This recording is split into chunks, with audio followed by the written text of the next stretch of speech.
వివాహాలు జరిగించేటప్పుడు ఏం జరుగుతుంది అనుకున్నారు?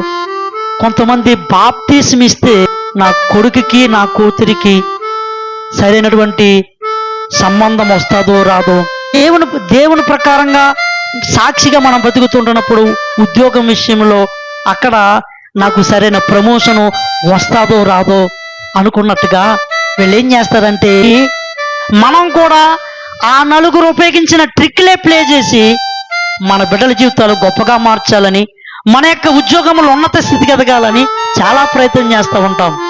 దేవుని బిడ్డలారా, ఈరోజు దేవుడు ఏమంటున్నాడంటే నీ బిడ్డల జీవితం ఎలా నిర్మించాలో నీకు తెలుసా? నీ యొక్క ఉద్యోగంలో నీ భవిష్యత్తును ఎలా నిర్మించుకోవాలో నీకు తెలుసా? ఈరోజు ఈ ఉద్యోగం వస్తుందని నీకు తెలుసా? ఈ బిడ్డ నీ గర్భంలో పుడుతుందని నీకు తెలుసా? ఏం తెలుసు మనకి? కానీ ఈరోజు మనందరము కూడా దేవుడి మీద ఆధారపడకుండా మనంతట మన సొంత ప్రయత్నాలు చేస్తూ అనేక చోట్ల అపాయాలు తెచ్చుకుంటున్నాం, హానికరంగా మన జీవితాలను మార్చుకుంటున్నాం. ఈనాడు అనేక మంది దేవుడి మీద ఆధారపడకపోవడాన్ని బట్టి వారి బిడ్డల జీవితాలు అపాయకరంగా మారాయి. దేవుడి మీద ఆధారపడకపోవడం బట్టి వారి ఉద్యోగాలలో వారికి ప్రమాదాలు ఏర్పడతాయి.